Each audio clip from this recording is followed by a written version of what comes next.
दोस्तों आज एक बहुत ही जरूरी बात के ऊपर हमें डिस्कशन करनी है। अगर किसी चोट या किसी जोर की थप्पड़ लगने के चक्कर में अचानक अगर प्रेशर चेंजेस के बाद कान में तेज दर्द हो रहा हो और साथ में अगर सुनाई कम हो जाए तो हो सकता है आपका जो कान का पर्दा है उसमें सुराख हो गया हो, यानी वो फट गया। कान का पर्दा बहुत ही ज्यादा पतला और डेलिकेट मेम्ब्रेन होती है। एक पतला छल्लीदार, एक जैसे प्याज का छिलका होता है उसी तरीके से हमारा कान का पर्दा होता है, जो कि बाहर की आवाज को अंदरूनी जो मिडल ईयर है उस तक पहुंचाता है। इसमें अगर कोई कान के पर्दे में सुराख हो जाए या कान के साथ साथ कान के पर्दे के ऊपर कोई इन्फेक्शन हो जाए तो इन चक्करों में हेयरिंग के ऊपर भी काफी ज्यादा असर पड़ता है। तो जब भी मरीज को चोट लगेगी तो अचानक से कान में काफी ज्यादा दर्द सा महसूस हो सकता है।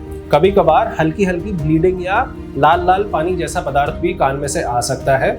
कुछ लोगों को कान में घुंघरू या कोई सीटी की आवाज भी या बजिंग की आवाज भी सुनाई दे सकती है। और अगर इंजरी थोड़ी ज्यादा सीवियर हो तो चक्कर और जी मिचलाना, उल्टी आना, नौजिया भी हो सकता है। कई बार शुरुआत में दर्द ज्यादा रहता है लेकिन बाद में ये थोड़ा धीरे धीरे करते करते हल्का हो जाता है। इसे लोग समझ लेते हैं कि सब ठीक हो गया है, लेकिन एक्चुअल में दर्द जाने का मतलब ये नहीं है कि आपका पर्दा ठीक हो गया। पर्दे को हर हाल में एक बार चेक करा लेना चाहिए, क्योंकि पर्दे के छेद के चक्कर में कभी दर्द नहीं होता, वो तो फटने के चक्कर में शुरुआत में थोड़ा दर्द होता है, ट्रॉमा। कभी भी घबराने की जरूरत नहीं है। ऐसे केसेस में अगर छोटा टीयर होता है, लगभग अगर सिर्फ 20% पर्दा अगर इन्वॉल्व है तो 2 से 4 हफ्ते में ये अपने आप भरने की क्षमता कई बार दिखा देता है। लगभग 60 से 70% लोगों में ये पर्दा भर जाता है। दोस्तों कुछ चीजें ऐसी भी हैं जो आपको पता होनी चाहिए कि क्या नहीं करनी चाहिए जब भी कान में ऐसा कुछ हो। कान में किसी भी प्रकार का तेल नहीं डालना चाहिए।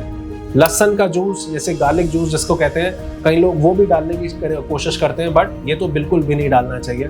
कान में किसी प्रकार का लिक्विड ना डालें। डॉक्टर की सलाह लेनी बहुत ज्यादा जरूरी है। कोई ईयर ड्रॉप्स भी नहीं लेंगे किसी भी मेडिकल स्टोर से।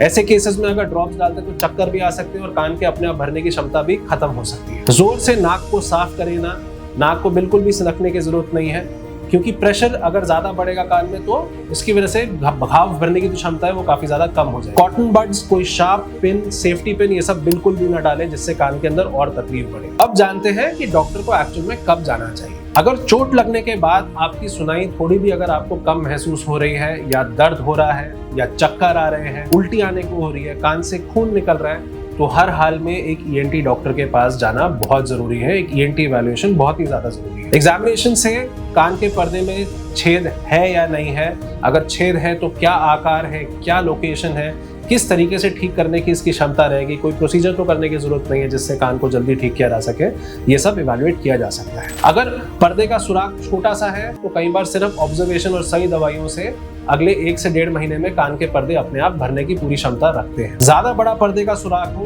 तो इन केसेस में जरूर हमारे को कान की सर्जरी करनी पड़ सकती है।